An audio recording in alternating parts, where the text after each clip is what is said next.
everyone, this is Gale from PaulGaleNetwork.com, and thank you for joining me today for this PlayStation 5 unboxing video. That's a big chunker right there.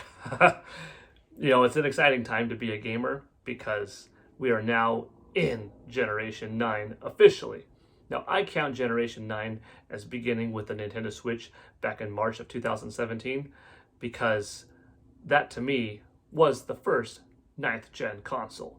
What defines a console generation varies by some, but if you look at for Nintendo, the Nintendo Switch was indeed a successor to their 8th gen machine, which was Wii U and 3DS. The Nintendo Switch did come out after 2013's 8th gen participants, PlayStation 4 and Xbox One, and for that matter coming after PlayStation Vita as well. As far as technological advancement, perhaps the Nintendo Switch wasn't a visual boundary pusher that was more powerful and showing off more visual capabilities than PS4 or Xbox One, 4 years prior, but it did things to advance the technology of gaming, being a video game console that you can now take on the go for the first time, and swappable mechanics. So it did propel technology and advance the industry forward overall. So yes, Nintendo's Switch is the first 9th generation console. And of course now we have Xbox Series X a couple of days ago and PlayStation 5. So that little backstory I thought I would just give you right now before I officially unbox this.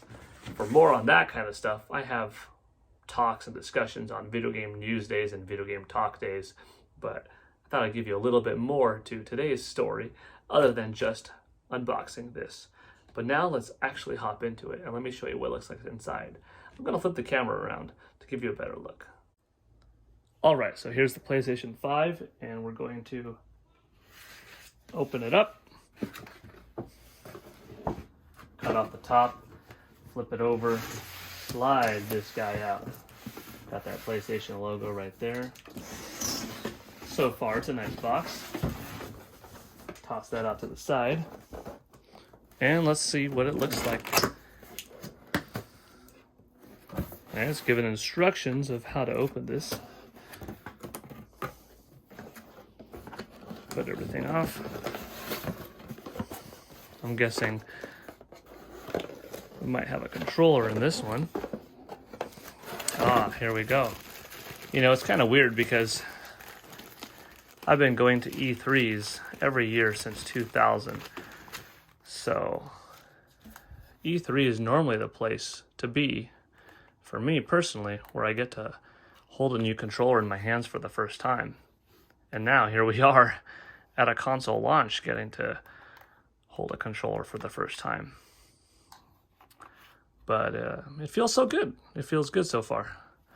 It's got an interesting grip to it. It's got a decent plastic here.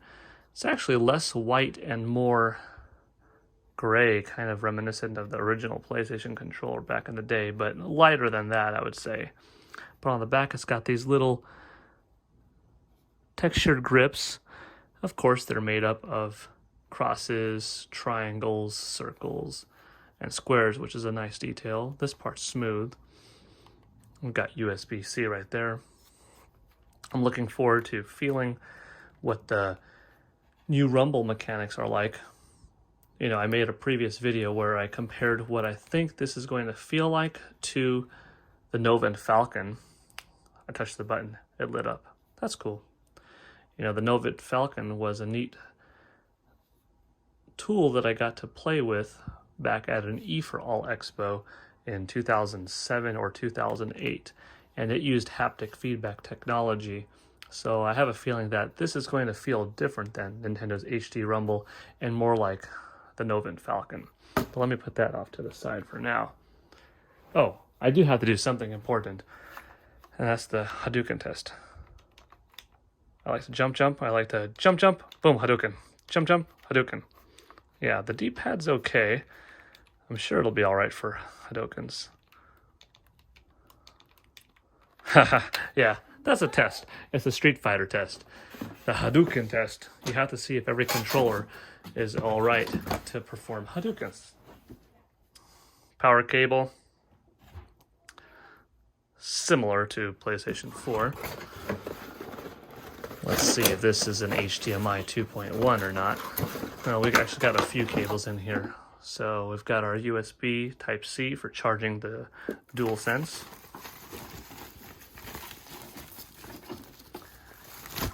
This is the horizontal stand if you want to put your PS5 horizontally.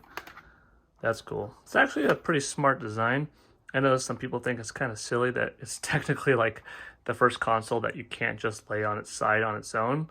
And yeah, that might be true, but this will mean that the console in horizontal mode will have less surface area of the system itself touching the floor than it would if the system was just flat.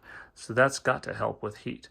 Now, of course, if you have it in vertical mode, you know, the base of the console in vertical mode is made up of even less surface area technically than in horizontal mode.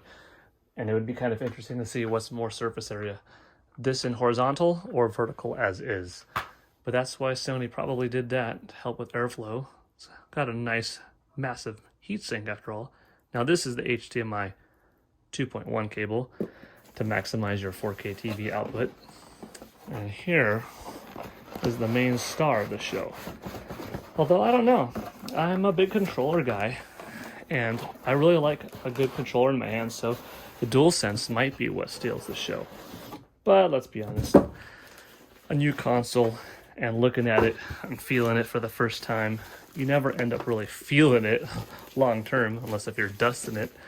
It's the handheld, but something about a new console in your hands, opening it up, that's just what feels nice. Now this is a pretty big system. That's the PS5. Sony has a pretty unique design choice with it. I personally think it looks cool. I remember I was quite surprised when I saw it for the first time. It wasn't what I was expecting it to be, but then again, you know, whoever knows exactly what it's going to look like. You could even argue that, like, yeah, the V there represents the Roman numeral V5. As you can see, I also went with the disc version. For $100 more, you're basically getting a 4K Blu-ray player, which I'll have a few times over thanks to owning the Xbox Series X, Xbox One X, and then now a PS5. Let's put these together and see what they look like side by side, okay? PlayStation 5, horizontal mode, DualSense controller, and we have our various cables and stuff. Not a bad setup, right? All right, so we're back again in forward-facing mode, and here's the controller, and this is what it looks like with me holding it. Feels good. I'm really excited to try it out. Like I said, as a backwards compatible machine with the PlayStation 4, the PS5 makes sense, especially if you didn't have a PS4. You're going to enjoy plenty of games that only came out on that console, like The Last of Us 2, Uncharted 4, God of War, Spider-Man, Ghost of Tsushima. So there are several heavy hitters. Now, if you did have a PS4 and you're upgrading, you know, you could put Ethernet cable between the PS4 and the PS5 and transfer your data and, you know, keep the PS4 as a bonus Blu-ray player, or sell it, or put it in storage, whatever, use it on a second TV in the house, something like that. But overall, this system's going to do well for a lot of people, and healthy competition is what it's all about. It's going to be interesting to see PS5 battle it out with Xbox Series X and Nintendo with the Nintendo Switch. And also, what will Nintendo do going forward? You know, are they going to have a Plus model, a new model, a Pro model to compete with these two new juggernauts? I see a successful trio of consoles existing on the market simultaneously, though, you know? I don't think that there's going to be one cannibalizing winner this generation. I think Xbox Series X and S are going to do really well, especially with the Game Pass Ultimate front. It's just too good of a value to pass up on. You've got so many games, over 100 games available at any one time, with new titles constantly coming out plus the acquisition of Bethesda being huge, the Rare backlog catalog if they ever decide to use it officially and pump out titles, and EA Play joining that Game Pass Ultimate. Then you've got Sony with the DualSense controller, and I think that developers are going to have a lot of fun with this. I see a lot of cool advancements in tight controls and force feedback technology that kind of does what Nintendo did with HD Rumble, but being 3 years newer and possibly feeling like the Novin Falcon, but in controller form, propelling Rumble even further, you know? Plus exclusives like Insomniac, for instance, is now only on PlayStation. So Spider-Man, big one, will be coming out only on this system. And of course, Demon's Souls and other IP that are now going to be, you know, exclusive to Sony. Ratchet and Clank, you know, some of these titles that I'm mentioning were already exclusive, but some going forward are going to be exclusive from here on out. So quite a bit of gets an ever-growing lineup of single-player, story-driven games that, you know, Sony has in its arsenal, and that's pretty attractive. Plus good relationships with third-party. And then Nintendo, you know, Nintendo went from third-party king back in the day to dropping off and really kind of establishing the first party as why you get a Nintendo platform, to now kind of shifting back to, hey, it's the place to be for indies, and indie is as third-party as you could get. And with the Nintendo Switch being a comparable in power console to the PS4 and Xbox One, it came out at a weird time, 3 years later into the generation of what those two established. But it didn't miss out on a lot of third-party games like we did to PS3 and Xbox 360, you know? So Nintendo's got this interesting console where it still feels very new and fun and exciting, but it's definitely now far less powerful than a PS5 or an Xbox Series X or S.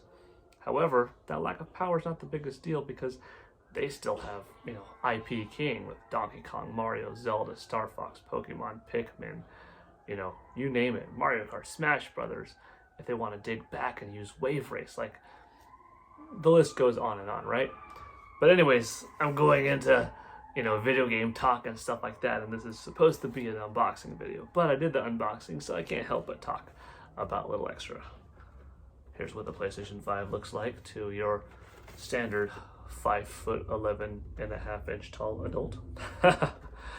Maybe this will be the image, the thumbnail of the video. I don't know what's going to be yet, but yeah, that's what it looks like. Pretty slick. Okay, that's going to do it for today.